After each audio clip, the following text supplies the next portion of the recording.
Good afternoon and welcome to day 3 of the Defending the Early Years 5th Annual Summer Institute. We hope you have enjoyed the first 2 amazing discussions and are ready for our final day together. My name is Denisha Jones and I currently serve as the Executive Director for Defending the Early Years and your Summer Institute moderator. Yesterday, we uplifted the voices and work of 6 amazing early childhood educators and caregivers. If you missed any of that powerful discussion, please watch the recording that will be sent to everyone who registered next week. Monday, we kicked off the Institute with a focus on early childhood advocacy and recent policy wins around the country. And today, we conclude the Institute with our research into practice discussion. As a teacher, educator, and researcher for the past 20 years, I believe in the power of research to help guide, shape, and transform our practice with young children and their families. I also know that most of those who would benefit from the research never get to hear about it or learn from it. Research remains inaccessible to many of those who need it the most. That is why we conceived of research into practice as a space where we could bring the research to those who are in a position to use it to inform their daily practice. There is so much we can learn from the empirical and theoretical research that resides in journals and books many of us don't have time to read or the ability to access. We hope that today's conversation will inspire you to learn more about these diverse topics. And though 2 hours is not enough time to really delve into these amazing books and articles, we plan to host follow-up webinars with each of the panelists so we can spend more time understanding and learning from their excellent contributions to early childhood education, care, and advocacy.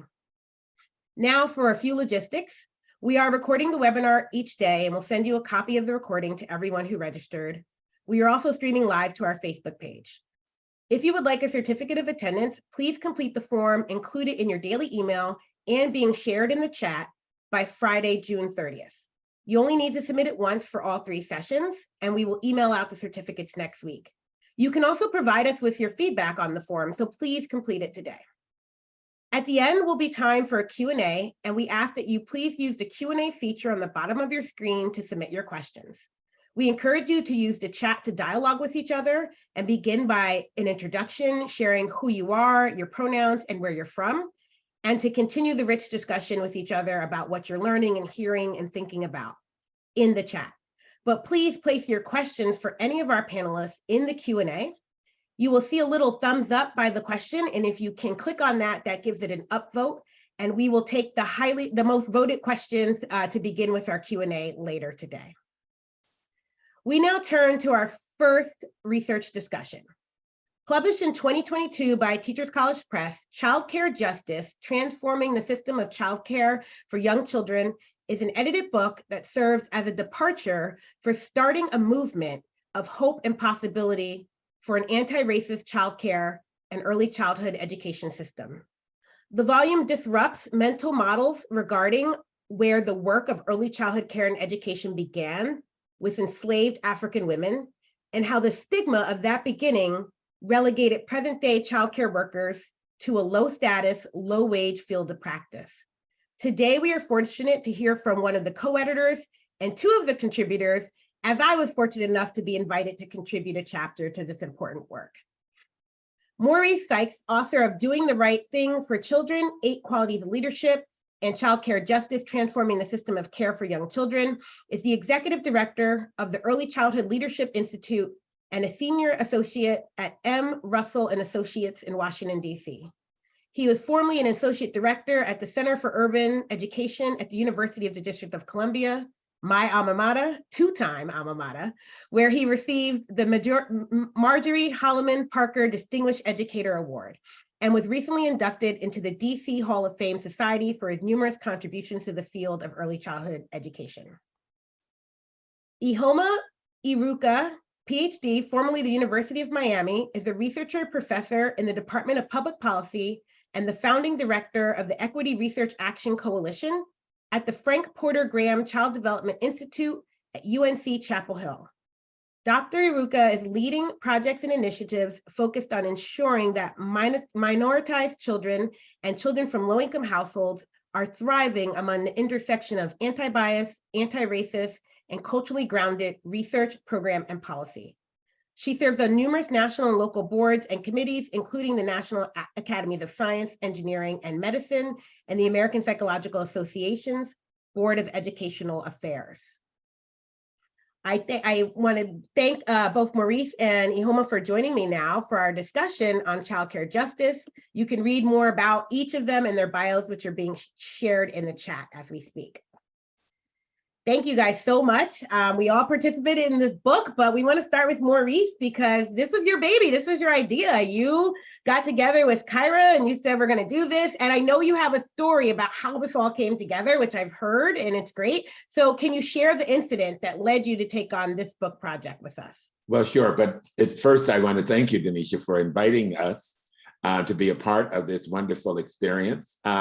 Yes, I was in a meeting of early childhood advocates, and there was a discussion about, there was a consultant there, and he was talking, he's a PR consultant. He asked the question, why doesn't the issue of pay equity have the same gravitas, and those were his words, as Black Lives Matter? And I sat there and I thought, you got to be kidding. I mean, you want us to answer that question. And what immediately came to mind was slavery. And I had this concept of wet nurses and mammies. And, you know, I thought about the historical experience of the exploitation of women and women of color, and that the roots of childcare are really really originated in 1619, when the first enslaved people were brought to the country. So that was sort of the impetus, and I was annoyed and angry, and I was muttering to people about, can you imagine this man saying something that uninformed? I actually said stupid, but I'm cleaning up my language for your webinar. So that uninformed, and I began to talk to people about this, and I was talking to Kira Ostendorf, who is the co-editor of the book, and I was telling her this. I sort of had this topical outline in my mind, and I said to her, you know, these are the topics that I've had that I want to talk to this man about. And she said, send it, it sounds like a book. Send it to me. And I had promised after my first book, I would never write another book again. And she turned it around in a day, and, you know, the rest, as they say, is history, but that's the origins, was someone ill-informed, didn't understand the field, who asked a question like that. Yeah, which we as educators and scholars of color get those questions all the time. Like they're like, yeah, like the backhanded compliment, the, well, haven't you thought about this type of framework, right? Which is really disparaging the work and what we know and what we're doing. But I'm glad you turned this into a book about childcare justice. And so can you talk about why you think we need a movement for childcare justice? The introduction is called, is this a moment for a movement? I know I wrote about it in my chapter, what would a childcare justice movement look like, right? Comparing it to other movements. So can you talk a little bit about that? Yes, well, I mean, one of my realizations of going through this process, so this was a metamorphosis for me as well. I mean, that I grew and stretched myself and did a great deal of research. And something you said before we came on air, you know, like, you're always checking yourself. Like, is this really true? Are these just my thoughts, or is it steeped in something that is scientific, that has evidence to support it? And it's just interesting how much you accumulate over a lifetime. That is because you always have to cite your source, and you're like, well, that actually came from me, you know, is what I've been thinking about. And so that is always a struggle, as you know, when you're writing. And I thought we have been in a very isolated field of endeavor called early care and education, or early childhood, early educators, and that there are other exploited groups in this country who are exploited on two levels, one by gender, well, and one by race, and one by ethnicity.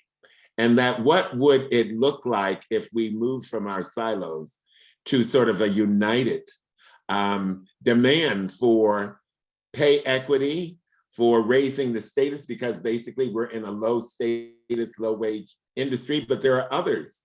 Anyone who gets, you know, it's called the service economy, and childcare is a service. And because of its origins in slavery, people look at it as slave work, but there are other professions, people who clean offices, people who are wait staff in restaurants, and they're all looked down upon. And so I think it's a moment for a movement because people are rising up, they're organizing, they're unionizing, and that we should lock arms with other like-minded people who suffer from the same kind of exploitation. Yeah, absolutely, right. As someone who's done a lot of that work, whether it's childcare or restaurant work, right, you tend to find yourself in those similar positions. Unfortunately, being able to move up, right, into a position that's now looked upon slightly better, right, researcher, academic, nonprofit, Yes. right, but still being tied to the work, which is caring for other people's children, right, which is a service for a lot of people for sure, and a calling, and but a space where a lot of people work that is highly important, but yet not undervalued, right? Undervalued and taken for granted. And I think we saw that with COVID, right? That it was so taken for granted that people would be around to care for other people's children. And in a way of doing so where you're caring for their children so that they can go out and enrich their lives while your life is being suppressed as a low-wage worker caring for their children, right? That kind of exactly. And not only, we spend so much time caring for others, we don't care for ourselves. And so there is also a high incidence of clinical depression within our field, which we don't talk about, but that's what happens when you take care of everyone else and not yourself. Yeah. And I saw that, and I've been doing some research on the impacts of COVID on teachers, and teachers were saying, you know, one of them, the quote said, she said, look, I could be a teacher during a pandemic, or I could be a human, but I couldn't be both. And my children needed me to be a human. And I just couldn't, right? Because it was so draining. Teaching was already taxing, but the added stress of the pandemic, she had nothing left to give to her own children, and no one can survive like that constant guilt, right? And so childcare workers feel like that constantly too. They're putting so much time taking care of other people's children that they're not taking care of their own children enough, right? Or they can't, and that's also problematic. Is there anything else you want to share from your chapter, Wet Nurses, Nannies, and Mammies, that really sets up this historical reckoning we need to have with the field of childcare in the United States, right? It is something that developed out of the enslavement of African women and how that then led to us. And I think it's something people just don't want to think about. But then if you think about the majority, right, of women who work in childcare, the majority of people who work in childcare are women, and they are women of color. And then they're also low status and low wage, and that's interconnected. Well, and women of color are overrepresented in the field, but they're at the low level of the field. I mean, that's the other thing that we miss. And also the disparity in pay. You know, so one of the things that I raise in the book is this, you know, everyone talks about it's awful, but who are the decision makers about career advancement and salary and compensation? And they are white women. And, you know, that's something that has to be addressed and negotiated. Absolutely. Thank you so much. You're welcome. Right. I'm going to turn to Iheoma now, who is one of the contributors of many. So I just want to shout that out. Do you know off the top of your head how many contributors are in this book, Maurice? Because I think that's important for people to know. I think there are 8 and I just want to give to Kira, who I think is in on this webinar.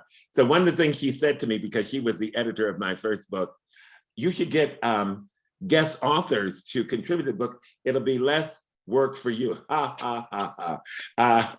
It's like herding cats. It was a wonderful experience. We created a community because we sort of workshopped our chapters among one another.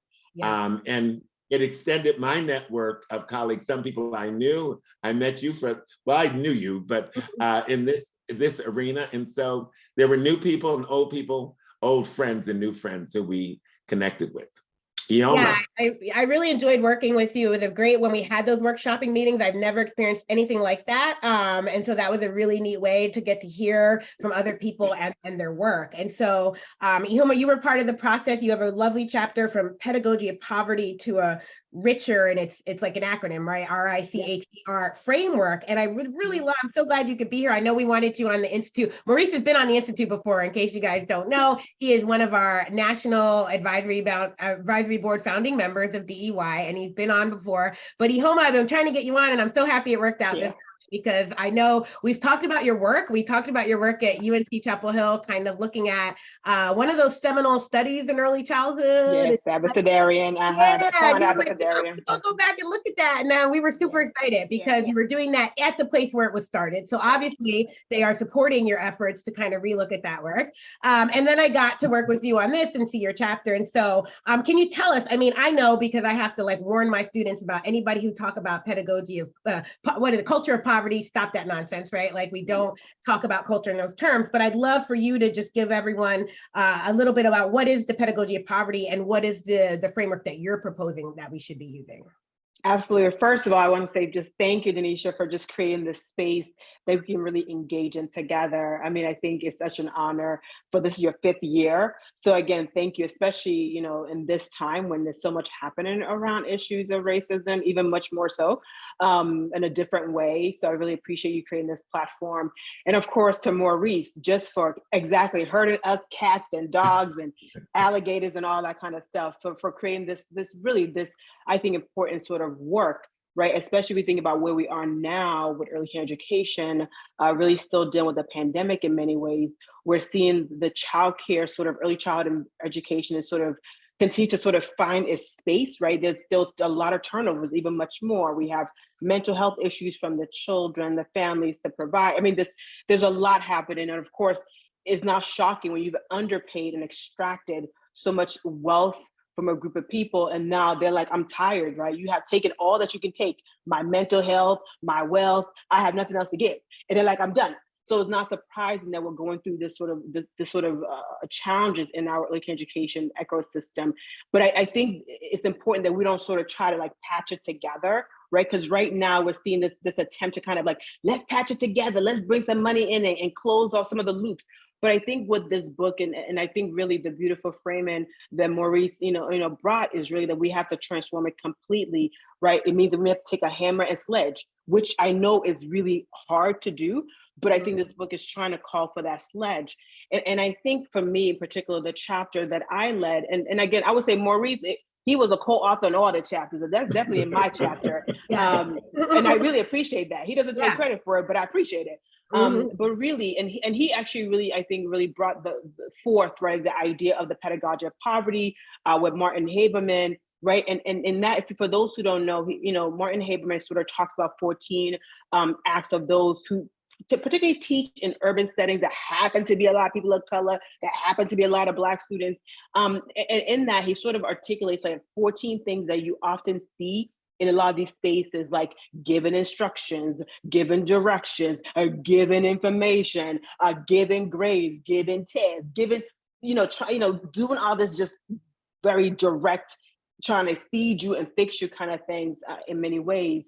And so when we look at that, it's from sort of the sort of elementary school, high school kind of lens. But when you look at that lens and think about early childhood, we see some similar patterns, right?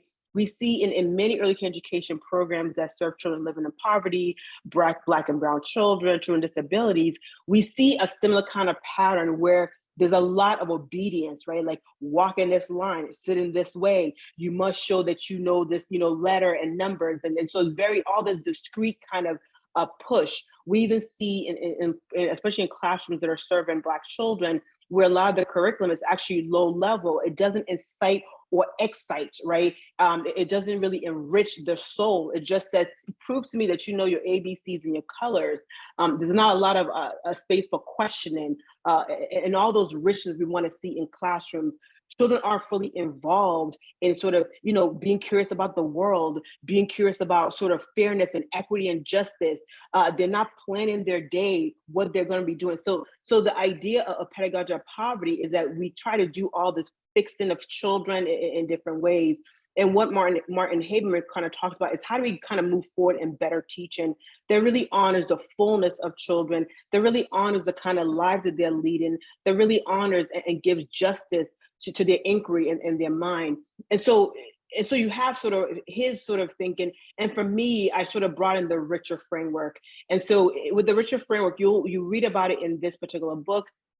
Shameless plug. I also just released a book called We Are the Change We Seek that just literally just dropped on the 23rd of June.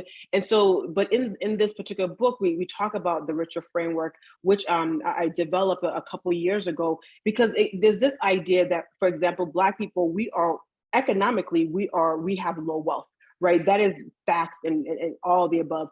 But and the US is viewed as this sort of really rich country with so many resources. When you look at sort of the fabric of the US, you literally basically tried to eradicate a whole group of people, the natives. You basically enslaved a group of people, Black people and other people of color. And so you have actually stolen a lot of wealth. And if we're trying to really be the country that we want to be, we have to be richer in the depth of our humanity. And so for me, the richer framework was really me pushing on sort of this larger society that you are not a rich country if your soul is full of weakness, if how you've created your wealth is really by the extraction at the detriment of other people. And so the richer framework really talks about how do we begin to re-educate ourselves about our history. We cannot move forward as a country if we don't actually address the history that we stand on, because we seem to repeat it. We literally are repeating today as I sit here. We need to make sure that we're integrating not children and bodies, but integrating our knowledge, integrating our resources. Think about early childhood and environment. We have all these other different kinds of educators, but we create this binary of you're either in childcare or you're in pre-K, but you're doing the same exact job, right? So how do we integrate a lot of those things? How do we have critical consciousness? We ask ourselves, why are we in this situation? And how come we actually have this segregated workforce when it should not be? How do we have humility, right? All of us have a level of privilege somewhere. How do we make sure that we bring that humility forward? We engage with our children, with our families, and the community at large. And then the E is all about erasing racism. To me, early care education started literally on the backs of Black kids. Let me just tell you, the Abecedarian study, the high school, preschool, all these studies were primarily done with Black children and families, and they have never gotten that level of quality that they actually help to produce. So how do we make sure that as we think about moving forward, how do we erase racism, classism, and all the other isms that continue to perpetuate a lot of our systems? And then really the final R is really about how do we reimagine? Like, to me, we have to reimagine, what is a country like? What could early care education be like if educators were actually adequately paid? Actually, not even just paid $15 an hour. What about $30 an hour? What about $95,000 a year? Like, can we reimagine what it's like if we actually, as brain builders, to actually, you get rewarded for what you actually produce?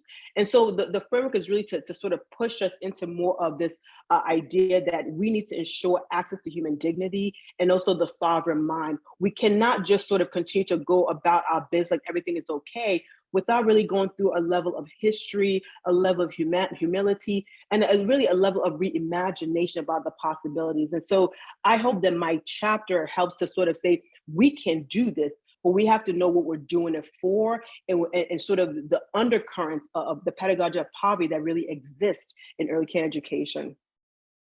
I love that. It's so powerful. And I think it does do that, right? It just gives us this deeper understanding. Like you mentioned, the poverty, pedagogy, those things. And then it's juxtaposed with 10 indicators of good teaching. Things like students are involved with issues they regard as vital concerns. Students are involved with the explanation of human differences, right? They're actively involved, they're directly involved, right? Like, and it reminds me of the work I was just teaching this in my summer class on Foundation of the Vet, the work of Jean Anyon and her seminal work in 1980s, right? And that New Jersey study, right? The different levels of knowledge. Where does knowledge come from? Good teaching, children understand that they can produce and consume knowledge. It is not out there from someone else to give to them, right? And I see that embedded in this, and that's super important that children are positioned, low-income children, racialized children are positioned to understand that they create knowledge, right? Because that is the foundation for a really liberating education that they're going to latch onto, that we don't see them getting a lot. So I think it does that, and I commend you. And I'm so glad. No shameless plugs. Plug all your work, people. This is research in the practice. You got a new book out. I'm so excited. And we want to share that. And we've dropped the link in the chat, and we'll continue to do so. And they will be on the resource list as well. And so thank you. It's so great. Did you want to add something, Maurice? Yeah. I guess to add to Iheoma's conversation about the pedagogy of poverty, and as she was talking, I was thinking, yes. And we treat Black and brown children from a deficit model, and that they have to be reined in. Whereas more privileged children, and I know you're going to have a presentation on segregation by experience, but it is a richness of experiences in early childhood programs that develop imagination and curiosity and creativity. And that is lacking so much in programs serving children of color. And that is what she's drilling down on in her chapter. And that's the inspiration for, we have to acknowledge that we're not doing a good enough job for all children. Absolutely. And some children get rich experiences and some don't. That means they get even richer. Exactly, that's compounded, right? So here, their society already gives them a whole lot, right? Gives them all this opportunity, all this access. And those who don't have it get even worse. It's almost like you continue to sort of create this continued bifurcation of the haves and the have-not. And unfortunately, early care education contributes to that by the way we treat children and by the lens that we're using to continue to sort of either give them or not give them, right? Yeah. And by the way we treat adults. Because if I'm low wage and low status, depressed, there's not much I can give to children. No. And you're impacting that. They're taking that stat. They're getting that your depression, your low wage, statusness, right? That's right. It's hard to leave that at the door when you're caring for little children, right? And I'm watching the chat and I see y'all and I get it, right? There's a debate going on between the wording, childcare, daycare, care and education. And I just want to say, I get that. Don't lose sight. The book is called Childcare Justice for a reason. We were talking specifically about childcare workers caring for children outside of the public school system, which is its own thing. And I don't believe in that dichotomy, right? But we're talking about childcare. And I think care and education to me are synonymous. I know we went back and forth with this in our meetings with Barbara and everyone, but I think it's important that we zero in on, we're all talking about the same thing, y'all. Caring for young children outside of the home. I want to underscore, because in the book we explain that we purposely use the term childcare because we as a field are confused about what we want to be called. That's right. Yeah. And I personally think childcare should extend up to 10 years old. Let's just stop dividing what happens when a 5-year-old goes to school and what should be happening when a 5-year-old, they should be in care. We're still caring for them. They are still children. But okay, let's get out of that debate right now. Let them continue to have in the chat.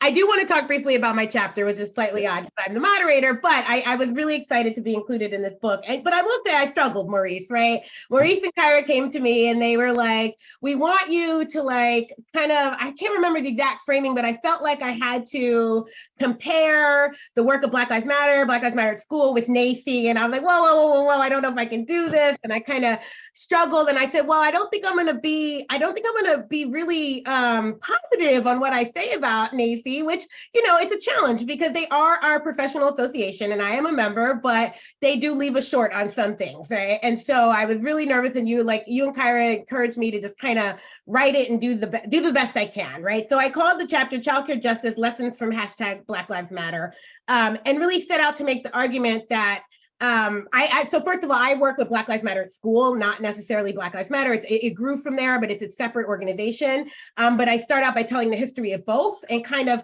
how I see those movements have grown and what they've done, that NACY, as our largest professional association, for those of you who don't know, it's the National Association for the Education of Young Children, right? How they also have done things, but maybe didn't follow the same track, right? And what lessons can be learned, right?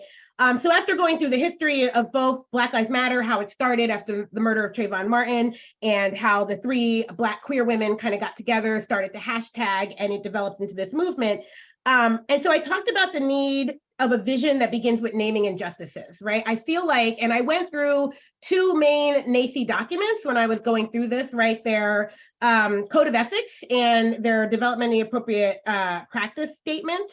And I felt like, and I feel like we do this in early childhood all the time, we talk about the needs of early childhood, but not where those needs come from. Early childhood is underfunded. Why is early childhood underfunded? Because it's primarily Black and brown women caring for the children of wealthy white people. We cannot forget that. We can't ignore, I think I wrote about it. It's like you're ignoring the 500-pound elephant in the room when you don't say what is causing the injustice to your field and to your work. And we have to be intentional about that. And Black Lives Matter does that. And Black Lives Matter at school does that by naming educational injustices, naming police brutality, the murders of Black and brown women and children and men, right? And so I think that's super important. And I wanted to begin with that as well too. And then the guiding principles that we developed in Black Lives Matter at school as a way to center racial justice. I do appreciate that the NACI statement has come a long way in thinking about race, to the point where now the governor of Alabama calls them woke, right? I don't know if you heard about this, but the Black woman got fired for being a part of NACI and working in Alabama early childhood because she views a NACI book and NACI's now woke. NACI's not what I would call woke, but they are attending to some things. But I did, push them to want to go further, right? Like, you can name some issues around diversity and equity inclusion, but that's not anti-racist work. That's not anti-oppression work, right? That's saying, oh yes, we need to take care of everybody and love everyone, but that doesn't talk about anti-Blackness, which is rooted in our field of childcare justice. It's rooted in all what we're going to talk about today in some ways, right? Even work that's not explicitly looking at Black children, whenever there's a disparity in children, know that it's worse for Black children and children of color, right? So even if you're not talking about that, it's there and it comes from a place. And then I wanted to talk about this idea of advancing equity to advancing liberation, because one of the documents from NACI was their equity document where they're talking about that. And equity is great, it's better than equality. We need to get there, but does equity go far enough, right? That was my challenge. And I think movements like Black Lives Matter and Black Lives Matter at School are not just seeking equity because we know that we can never really make things equitable given where we started, right? And so I use that image that many of you have probably seen where it's like equality and they're kind of standing on boxes and and there's a fence, and then there's equity, and they changed the boxes so that the littlest guy can see. But then there's the reality, right, that some people are stacked so far ahead and some people are stacked far underneath that equity won't do it.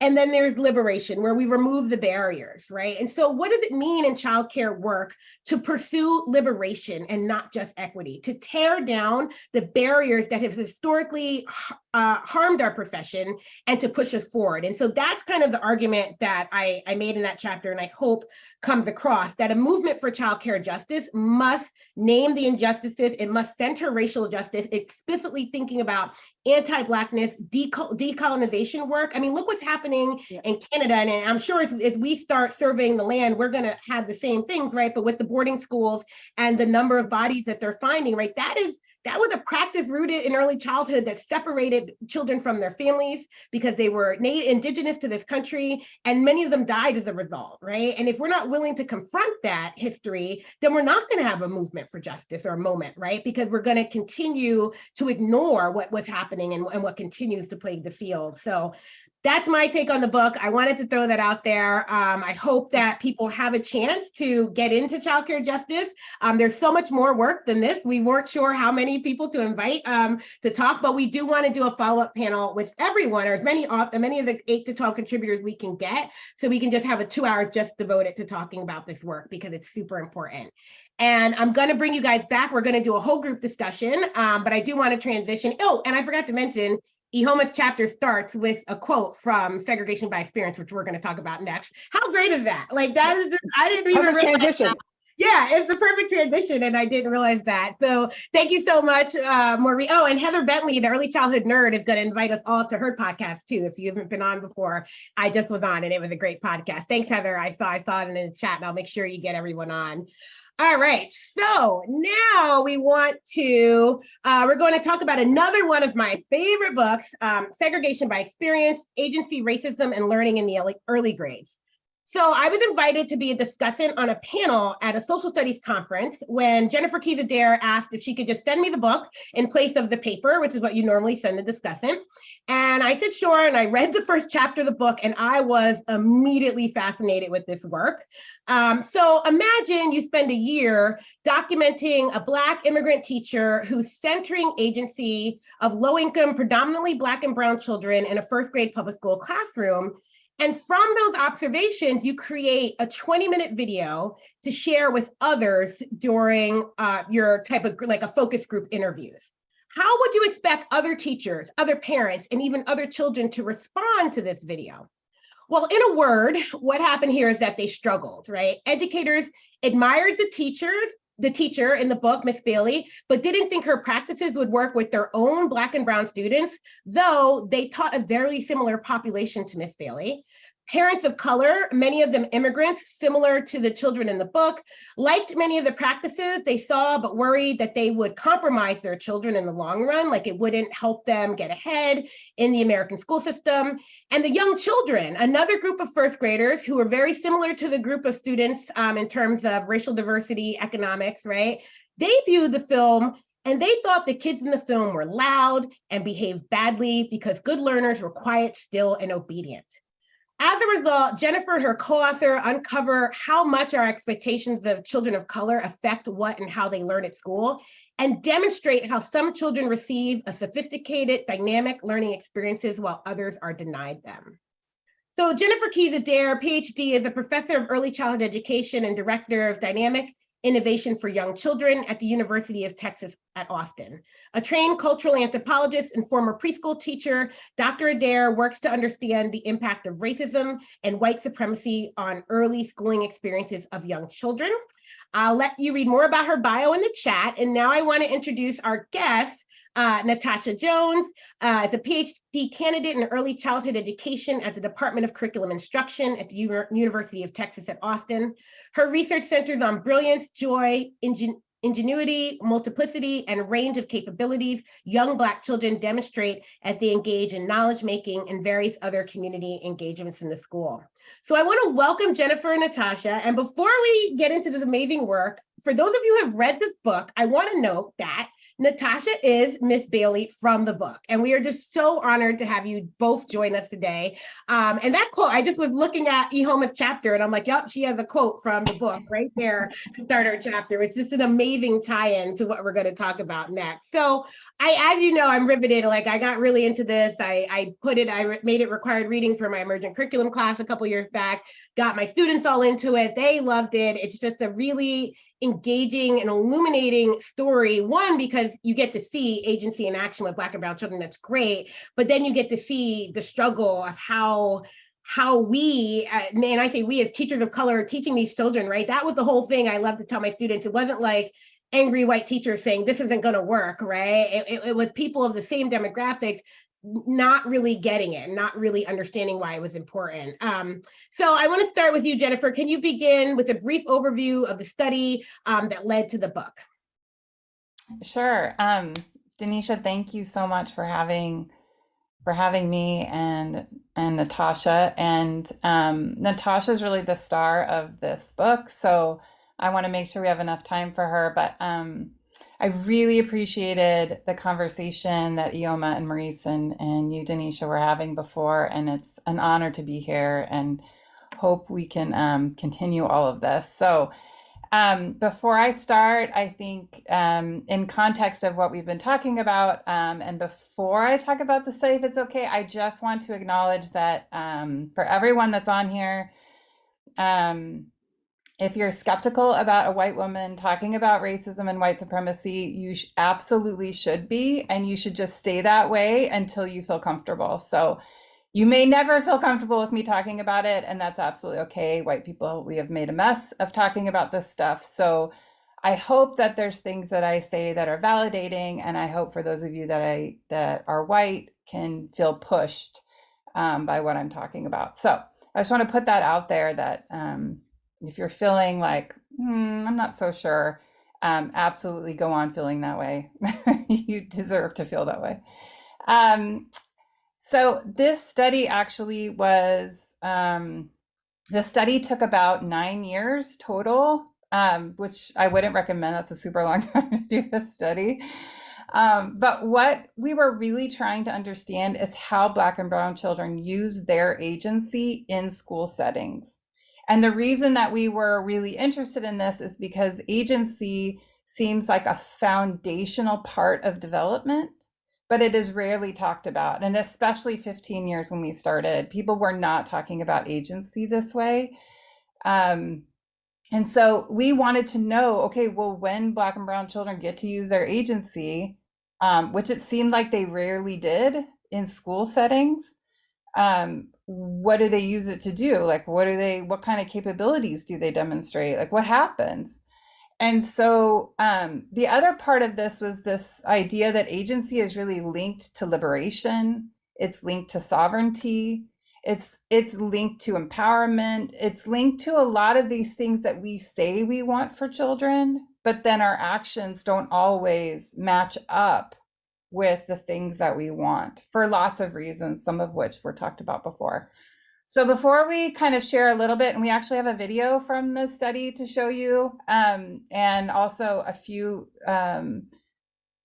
pictures of how children use their agency, so you can kind of think about it. But before we do that, we want to just define agency really quick, the way that we talk about it in the book, and kind of give you a context for it. So I'm going to share really quickly the definition that we use in the book.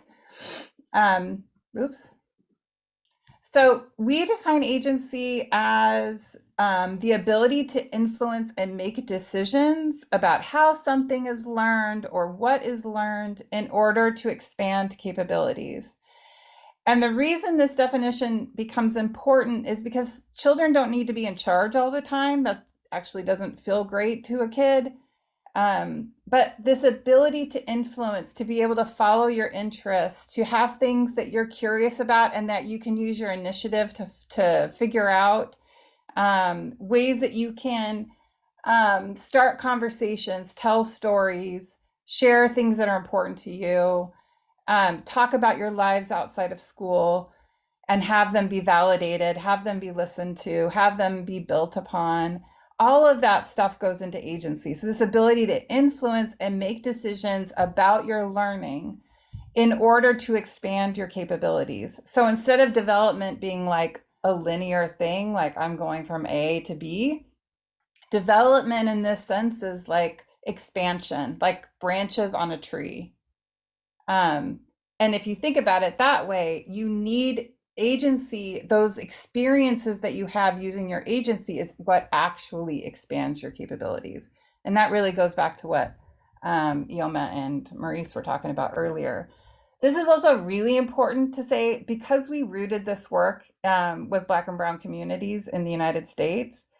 I always have to make it really clear that agency is not hippie white kids walking around without any shoes, without their clothes on, and like just spraying water on themselves whenever they want. That's not what I'm talking about. And that this idea of being able to do what you want as an individual without any consequences is not agency. It's not individual freedom. I should do what I want. Because I work in Texas, this is something we have to talk about a lot, that's not what this means. Agency is very collective as much as it is individual. So I want to give you some examples from Miss Bailey's classroom. A lot of this takes so much longer to explain, but I want to get to Natacha. So I'm going to show you some pictures from her classroom and ways that children use their agency. We spent a year in her class. And we watched and tried to document every time children use their agency over that year. So you can imagine we have thousands of examples, but here's a few. So children would experiment, like scientifically, they would come up with science experiments. They would start using different kinds of materials no one had thought they would be interested in. They would chat a lot when they did their work. They would do their work, but they would also learn a lot about each other while they were doing it. Sometimes they would sing, which is happening here. They would come up with new activities. Like this was all about what if you put something in water, would it really get frozen? It was a science experiment. They made models. They got interested in volcanoes. They made models of things all the time. They participated in each other's projects. They taught each other new things. They experimented a lot. They read all over the room. They chose the books that they read. They helped each other figure out when they got stuck. They would go to each other immediately to try to figure out what to do. They got in arguments all the time. They tried to work through their arguments. They made up. They resolved conflict. They laughed a lot. They read together. They helped point out things to each other. They talked about their lives. In this picture, they're talking about car accidents that they've been in. They try to problem solve stuff together. They wonder and observe what's going on around them. And because of this, they've developed a lot of capabilities. And we talk a lot about this in the book. So that gives you a sense a little bit about the study, but also just about how we define agency. Thank you so much. And people were asking, I put the agency definition in there. Some people might not have been able to see that, but in the recording, you'll be able to see it because I know it showed up on our end too. So thank you. So can you tell us a little bit about, actually, no, we're going to switch to Natacha. So you did the study, and I mean, I talked a little bit about it, but let's bring in Natacha, and then you can come back to a little bit more. But can you talk through your decision to center children's agency in your classroom, really thinking about the obstacles that you face and how you persisted? Because I know that's what people want to know. And I forgot to mention, if you have questions for Maurice, Iheoma, myself, Jennifer, or Natacha, please be adding them to the Q&A, and we will get to that later in the second hour. Okay, well, thank you for having us here. I'm so excited to be here. And I echo what Jen said about the conversation with Maurice, Iheoma, and you, Denisha. But to your question, I don't know that at the beginning, agency was really a decision. To be honest, when I met Jennifer and Kiyomi, I asked, like, what do you mean by agency? Like, why? It was a concept I wasn't familiar with, but it turned out that a lot of the things that we did in the classroom were agentic. I started out my career as a fourth grade teacher 19 years ago in a Title I school in an urban setting where, because the test scores had been not where people wanted them to be, the educators had these giant binders. Back then, we still use, binders and papers, and where every segment of our days were, already predetermined, the books we would use, the guiding questions we would use, the expression we would encourage children to use, everything was in the binder, and it was awful. It was no fun, not for me, not for the children, because essentially it said, whoever is present in your classroom, this is what you're going to do, and this is how much time you're going to spend on it, and these are the resources you will use. And I think I saw someone in the chat mentioning the relationship between educators' agency and children agency. If you don't have agency as an educator, it is impossible to be able to provide agentic experiences to children. So that didn't work for me for very long. So, because I love to listen to children's story, and I like to, talk about, our lives, and, draw from that, to engage in curriculum, regardless of the age, whether it's fourth graders or kindergartners, that's something that has to be central to learning. So anyways, as time passed, that's what we did. We talked, we enjoyed our learning, we made connections with things that we knew. Kids talked to each other and not just to me. It was like a relationship between the children. I like to listen to them. They were quite amazing and really, really fun. So when Jen and Kiyomi approached my colleague and I in first grade several years later, and explain, what it is that they wanted to do, we were open to it. We weren't exactly sure, what that meant, but together we kind of developed these understanding of around agency and what are some of the things that we can really intentionally do to open up the door to children's curiosity, collaboration, engagement with one another. And we met regularly to just kind of brainstorm things. And yes, there were obstacles because this is a public school where testing is, very important and central to a lot of things. Even when you're in non-testing grades, we know that, things get pushed down, and then a lot of the curriculum and skills is organized around what's going to be tested. So that was one obstacle, that the time, because, you turn in lesson plans. This is what you need to talk about during this time. This is what you need to talk about during that time. So really negotiating the skill, the standards and skills you're supposed to teach, and the type of activities and experiences you want young children to learn was essentially just kind of like really, really, really getting familiar with those standards so that when something comes up, you can really see, oh, okay, this is this, this TEK here in Texas, we call them Texas Essential Knowledge and Skills, and really trying to play around with the children's interest and like negotiating what is happening. And sometimes adults would come into my room, whether it's, administrators, and it seemed like that's a lot of noise. What is happening? Are they learning? Are they? And then the magical thing is that almost all of the time, when you spend enough time listening, paying attention to what the kids are doing, it is evidence that they are engaged, they are learning, their attention is sustained. And even the children that you don't expect to really like take up space and share with, more agentic activities when they're learning about something they're curious about, then they engage, they do. Some are observing, some are talking, some are cutting, some are, doing different activities. So that's how this first obstacle was dealt with, like, especially with like people that were like, I'm not sure this is real learning, like really inviting them into the space to participate and watch and listen. Other obstacles, in terms of like documentation, we still have to take, these benchmarks in reading and math and all of that, is just not letting that limit how we view a child, because we know that's very narrow and that only gives you a little sliver of what a child knows and is good at. So really like having more,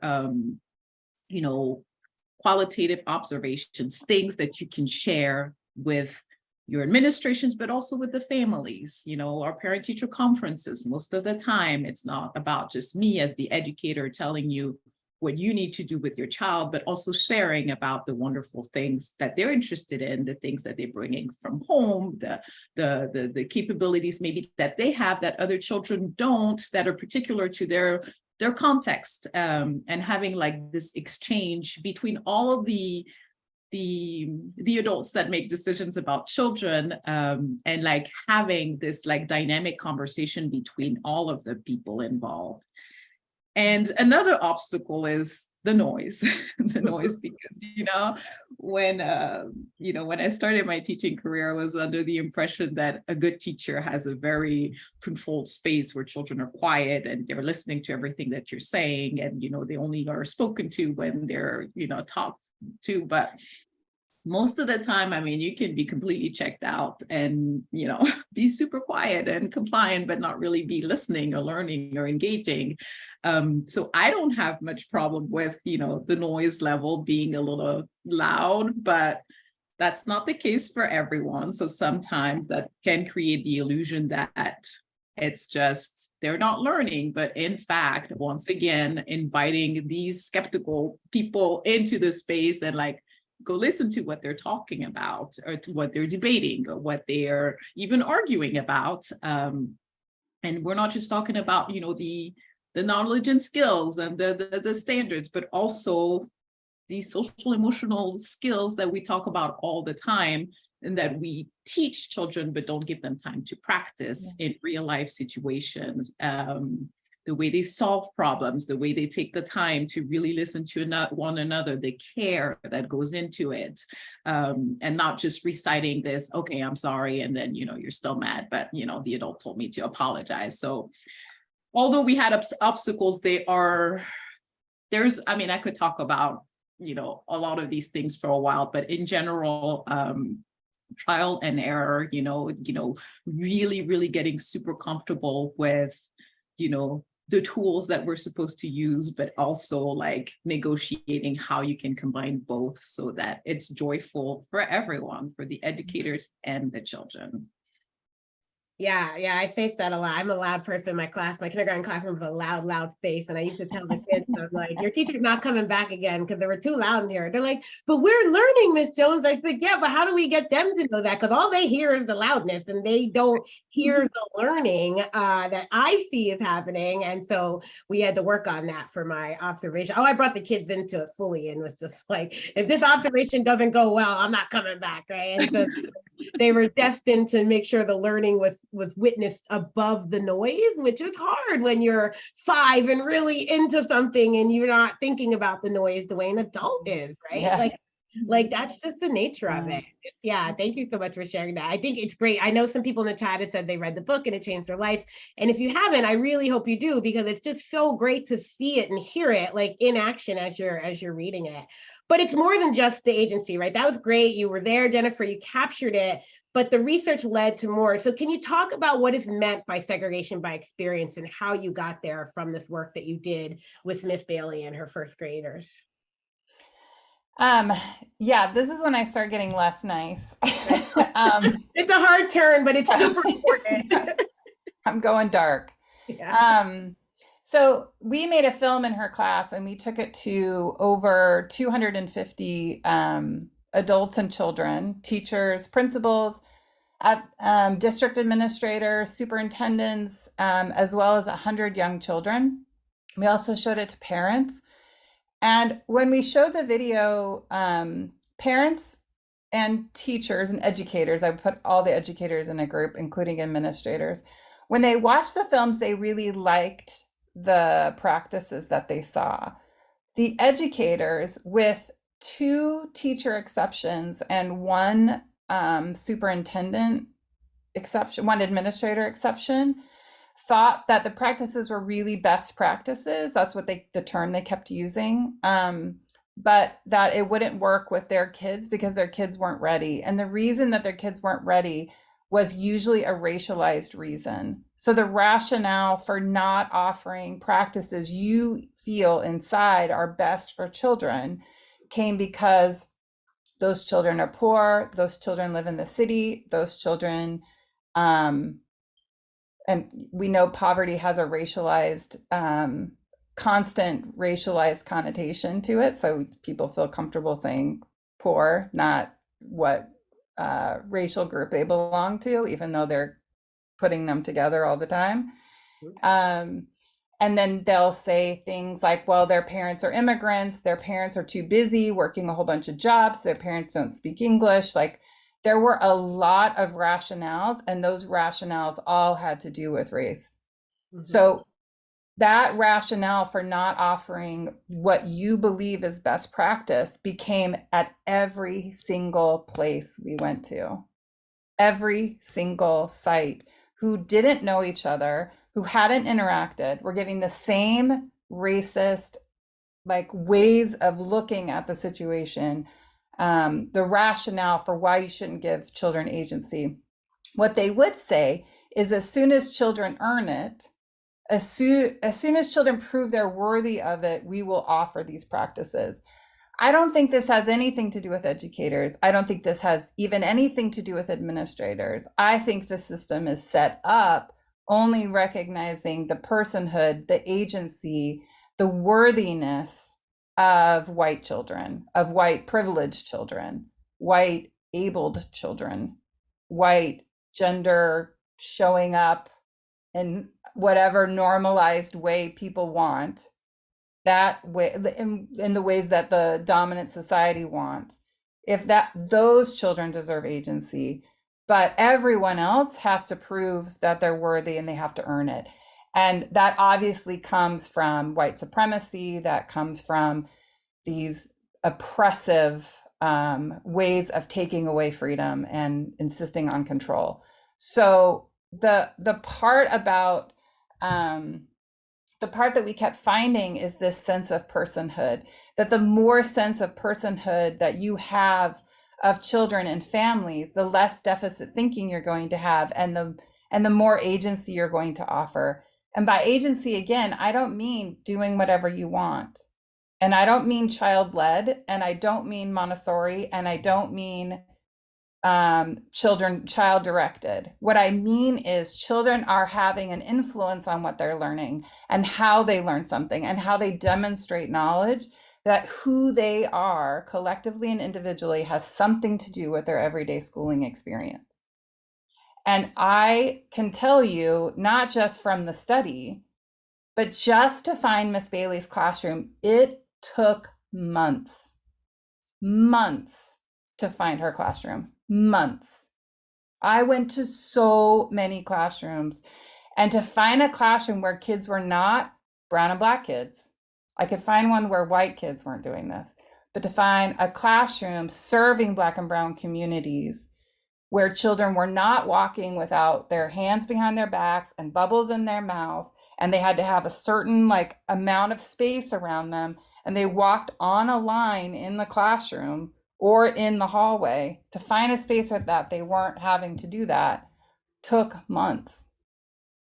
So even just like our systemic comfort, the feeling of needing to control constantly, and all of us participating in that control, whether we're thinking about it or not, like we have that level of control has somehow been justified to the point where we're all like, we're willing to give up even those best practices and make young children earn them. But I guess the segregation part, I know the segregation part is that some children are having those rich, dynamic, agentic experiences at school, and everybody else is having to earn them, having to prove they're worthy of them. When I talk about this with professors, you'll have Black women, full professors be like, that is still my life. I am still trying to prove I am worthy of the thing that somebody else has freely. Like, it's just a constant.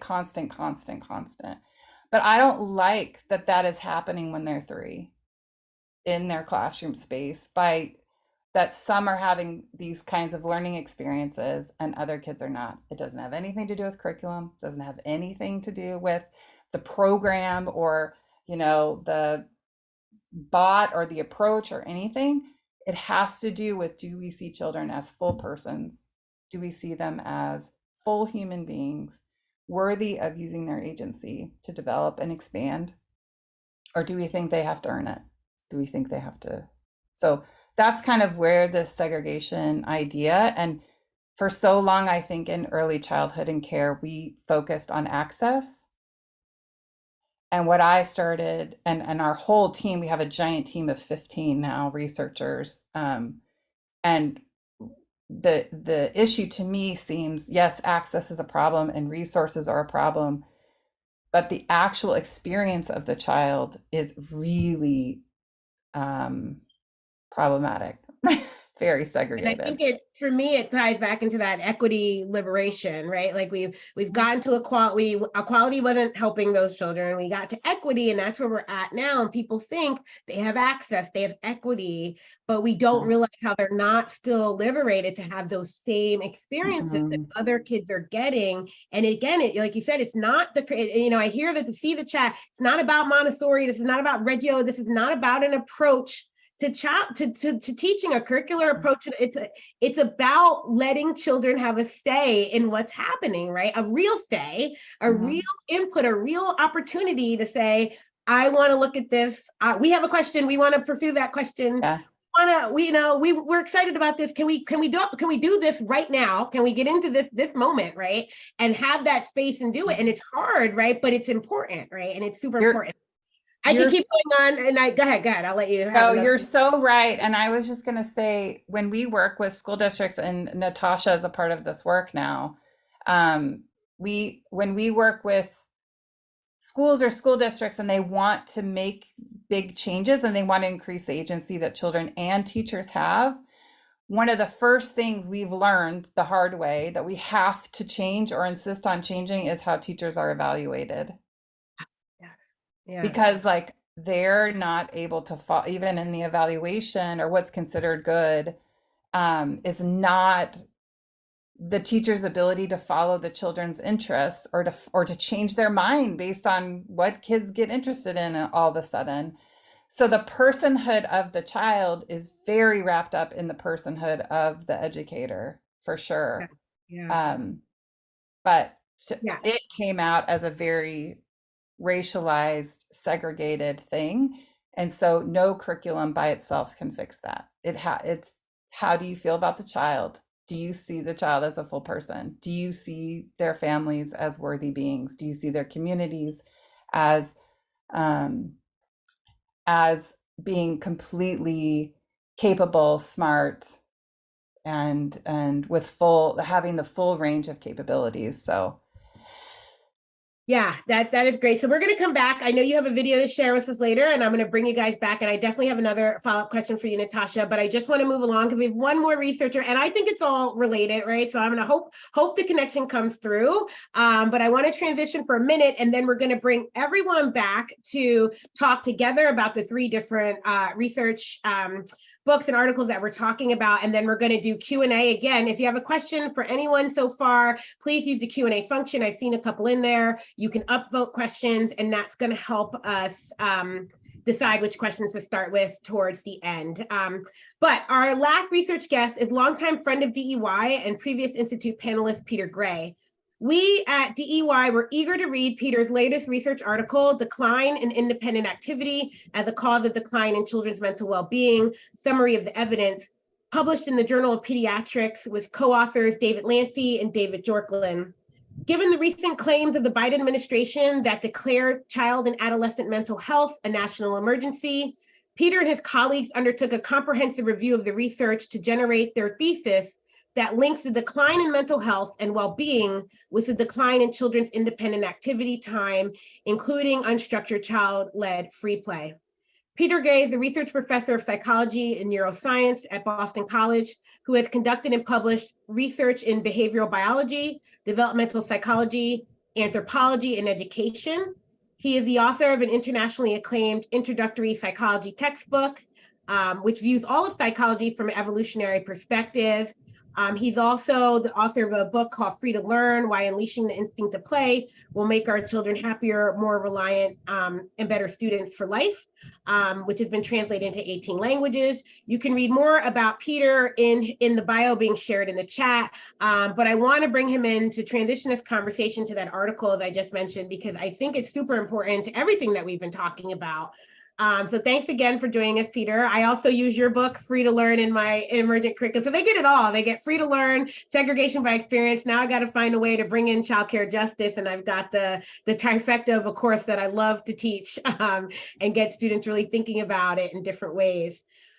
In your latest article, you and your co-authors, again, you're attributing this to decline in children's well-being, to decline in children's independent activity. Can you tell us a bit more about the issues surrounding children's well-being and why you believe there is this relationship between mental health and children's independent activity or children's play? Thank you, Natacha. I'm honored to be here. Thank you very much for inviting me, and I've learned a lot listening to the previous speakers. So there are two things that we absolutely know. I mean, nobody really questions this. The first is that over the decades, really over several decades, half a century, there has been an increase, a well-documented increase in anxiety, depression, even suicide in school-age children to a really epidemic level today. It's a national emergency. It ought to be a national emergency. The American Academy of Pediatricians has declared it a national emergency. The extraordinary levels of anxiety, depression, suicide. This is not normal. This is not normal for children. Some people think, well, this is just what children go through. This is part of hormones or something like that at adolescence. That's not true. This is new. It's been gradually building. It's not brand new. It's not simply since COVID. It's not simply since the iPhone. Some people want to blame the iPhone. This has been an increasing trend for decades. So the other thing that we know that nobody doubts is that over the same decades that anxiety, depression, suicide in school-age children has been increasing, children's freedom to engage in independent, unsupervised activities has continuously decreased. With every decade, children are less free to do things without some adult right there telling them exactly what to do, correcting them if they're wrong, judging them, protecting them, if you will. I think that these two trends, in fact, I'm sure these two trends are related. There's many, many reasons for believing that they are related. And so what this article does, and this just recently published article in the Journal of Pediatrics does, is it presents converging lines of evidence for believing that there's a cause-effect relationship between the decline in children's freedom to do things independently and the increase in children's anxiety, depression, and even suicide. One way to put it is that children increasingly are imprisoned. School has become more of a prison than it ever was before. Children are being controlled. I wish that children in later grades had the kind of classroom that Jennifer and Natacha were telling us about, but they don't. They're being directed, they're being micromanaged constantly, they're being evaluated constantly. Imagine a job where you were so micromanaged, where you were told every minute basically what you had to do, where you had to ask for permission to go to the bathroom, where you can't really talk to your neighbor about your ideas because that would be cheating, where, what kind of a job would that be? Who in their right mind would take such a job? And then when they're out of school, they're kind of under house arrest. It used to be that even when I was 5, I could ride my bike anywhere in town. This was a long time ago. When my son was 5, this was still a long time ago, I've got to admit. He could ride his bike pretty much anywhere. Certainly by 6 or 7, there was already a little bit of more constraint. But now, 10-year-old, you let your 10-year-old walk to the park and you may get a visit from the police and then from the Child Protective Services. This is a world in which we are imprisoning children. And what happens when you are not free? You're not happy. And, the primary measure of mental health is happiness. There's a researcher who died a number of years ago who used to say that the opposite of play is not work, the opposite of play is depression. Play is freedom. It's play, adult guided activity is not play. Play is activity that children direct themselves. And that's what makes children happy. That's what, there's a good reason for this evolutionarily. The whole purpose of childhood is become ever more independent. So children want to act independently. They feel good when they act independently. They don't want people to do things for them that they can do for themselves. They don't want people to constantly correct them. They want to correct themselves. They want to do it themselves, make their own mistakes, figure out how to solve their problem. They want to even solve their little quarrels with other kids themselves. But we're just hovering over them all the time. And then we wonder why they're so depressed, why they have lost their sense of agency, if you will. So one of the things we know, in addition to the fact that over these decades, the rates of anxiety, depression, and suicide have been increasing, we also know that a characteristic that's called internal locus of control has been decreasing. That's almost a synonym for agency. It's almost a synonym for the sense I can do things. I can solve my own problems. I can deal with the bumps in the road of life. I'm not helpless. That's what an internal locus of control is.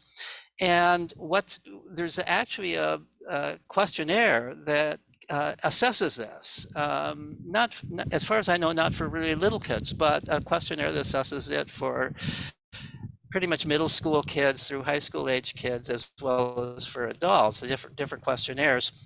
And what this shows is for school age kids, this sense of internal locus of control has been continuously going down ever since about 1960.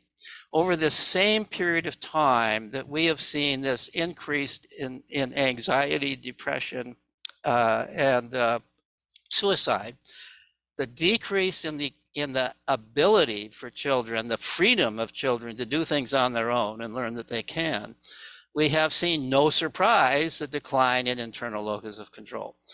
Now, one thing that that clinical psychologists have long known is, regardless of your age, if you are lacking in internal locus of control, if you feel that, things can happen at any time and there's nothing I can do about it because I'm really not very competent, if you feel that way, that makes you subject, that predisposes you to anxiety and depression. And that should be no surprise. I mean, this is common sense. If something can happen at any time and you can't do anything about it, you have this feeling of helplessness.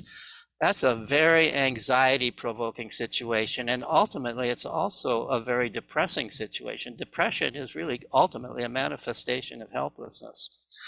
So that's the basic thesis. Now, there are many, many other empirical studies that are brought into this study. For example, kids whose, the more helicoptered kids are, the more likely they are by the time they're college students to have had a mental breakdown. With young children, children who at home have more freedom to do things independently, they're less under adult control, score better on tests of self-directed executive functioning. And there's now a new study on other kinds of executive functioning. Executive functioning is basically the ability to plan something out and follow through on it. It's in some sense a measure of your competence to do things. There is also evidence that children who have more freedom to play and explore on their own, they're not constantly being directed by adults, score better on tests of emotional self-regulation. They score better on tests of social ability, and so on. So the evidence is absolutely overwhelming. And the purpose of this study was to bring it to the attention of pediatricians and of family doctors. That's why I published it in the Journal of Pediatrics. To get it also in the hands of child psychologists who work with children who are having psychological and social difficulties, because amazingly, not way too many don't understand this. In the medical profession, don't understand this. Their emphasis is always on safety. You keep that child safe, but too much emphasis on safety is dangerous, because when you're constantly trying to keep the child safe, you are not allowing that child to live. Life has dangers, right? Everything we do, there's some danger to it. And if we want to totally protect our children, we're protecting them from living, we're protecting them from knowing how to live, and we are creating what now has become the second biggest cause of death among teenagers, which is suicide. Wow, so much there, and I'm just nodding because yes, it's all important, and I think it's all connected, right, to this idea. You touched on this a little bit, but in the article you mentioned self-determination theory, and I thought it was important to just touch on that, about how it relates to independent activity and mental health. And then also, what do you recommend to the teachers and parents and advocates to stop this decline, right? If we know the decline in independent activity, and I get what you're saying, the research is not experimental in the sense that it can't set up the cause and effect theory that we want in research, but it's highly correlational, right? And it can show that there's a relationship there. I'd love for your thoughts on what do you recommend to parents and teachers to kind of interrupt this decline? Right. Well, the first thing we need to do is to reverse some of the changes in the way schools operate. We've got to do away with this irrational concern with test scores. We've got to begin to give more trust to the teachers in the classroom and less to the people who really don't see children face to face and who are only looking at test scores as their index of what's happening. There is evidence that there's a woman actually who came from South Korea, where she felt really stilted by the educational system. She came to the United States, and last name is Kim, I forget her first name, but she became a professor who studies creativity because she was really interested in creativity because it was stifled by her school system there. And now she's seeing that it's stifled here in our school system.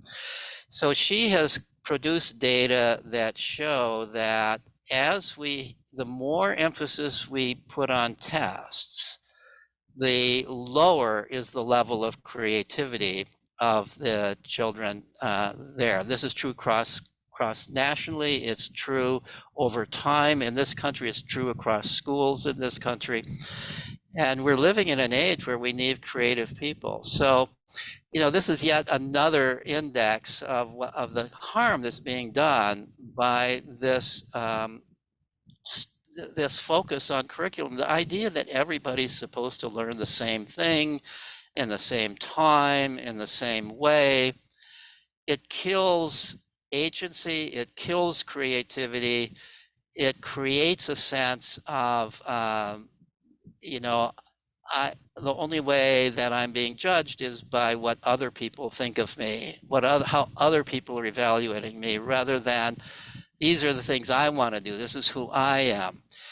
So what can people do? I mean, I'm part of an organization that's helping people leave school, for homeschooling, for unschooling, for democratic schooling. We need more opportunities for that. But within school, I'm also part of an organization that's trying to bring more freedom to public schools. And so one of the things that we're doing, the organization that I'm talking about is called Let Grow. Lenore Skenazy is the president of it, and I and a couple of other people along with her are founders of it. But we've been working with typical public schools to bring more free play into the school day. Or either before school or after school. So one thing we've initiated is what the schools call Play Club, which is age mixed play, kindergarten through 5th grade if it's an elementary school, all the kids playing together for an hour, they're with no rules except you don't hurt anybody and don't break anything valuable. The teachers who monitor Play Club for this hour are instructed that they're not teachers while this is going on. They're not to intervene. They're not to tell the kids how to play better. They're not to solve little problems. They're just there like a lifeguard on an ocean beach. If they think that there's real danger, then intervene. Otherwise, the purpose of play is for children to learn to solve their own problems. And you've got to let them solve their own problems. So even if you feel like intervening, when I talk to the principals, who in turn talk to the teachers, even if you feel like intervening, at least count to 10 and see if the kids don't solve the problem themselves. I think one of the keys to why this works is because it's age mix. Now, here's another thing that we do in this country, and unfortunately throughout the world, because this kind of education has taken over the world, is to segregate children by age. This is very unnatural. Throughout human history, children were never segregated by age.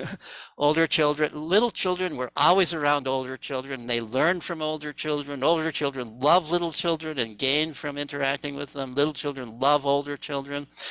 And the kind of play that occurs is more nurturing. The older children boost the younger ones up to higher levels of play. The younger children add energy and creativity that improves the play of the older children. So these age mixed play sessions are really remarkable. And I think it loosens up the school in a way, just to observe it. I've heard from parents, principals, teachers, and of course the kids themselves, that the school becomes a more fun place because of Play Club.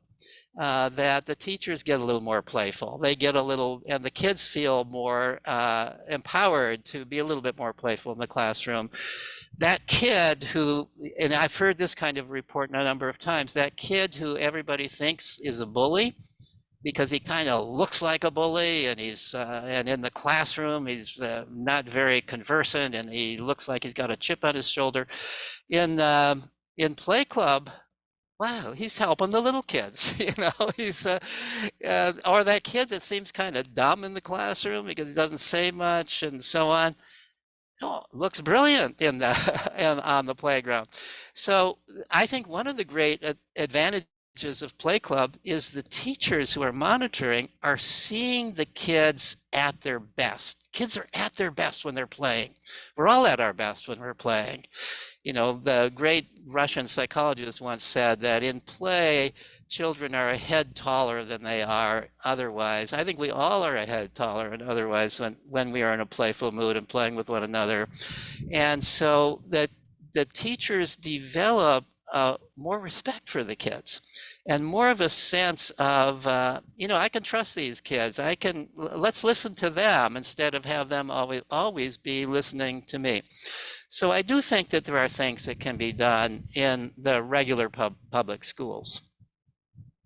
I love it. Thank you. Yeah, Lev Vygotsky, thank you. Just want you know, I don't know if you saw the chat, but we tracked down the woman you were talking about, and someone put a link. Her name is He Kim, and they put a link to her Creative Crisis article as well, to Creativity Crisis. Yes, that is the name. You.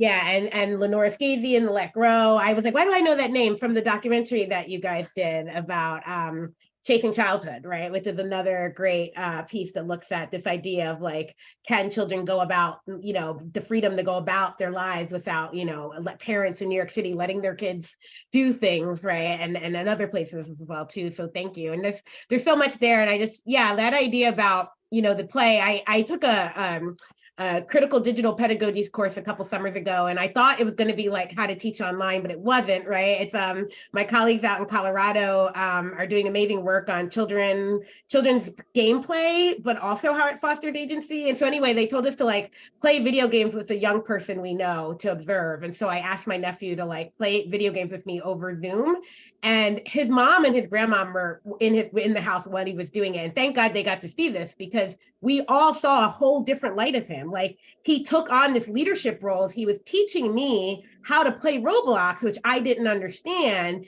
And we rarely got to see him in this leader role as, oh, auntie, follow me here. Oh, auntie, do this. And like, seeing him in that place was just really special for me and his mom. And she said, I wonder what would happen if his teacher saw him being this natural leader, because they don't see him when he plays video games. They don't see him as a leader. They don't see him as a player. They don't, right? They only see him as classroom, where he might be being the classroom clown, but you take on a different role in play. And in that moment, he was a leader and he was good. He took me around, he showed me the ins and outs and how to do this. And it was very special. And so I think there is something to that play space where kids are in a different role than we've seen them. And it's powerful if we can step back and watch it, right? I was hung up on the game we were playing. Was it too violent? Why are we playing video game, right? But it wasn't about that. It was like, step back and let him show you who he is in this moment, right? And I think that's just so powerful. We don't get to see that often. And I think that's what your research is showing. That's what Jennifer's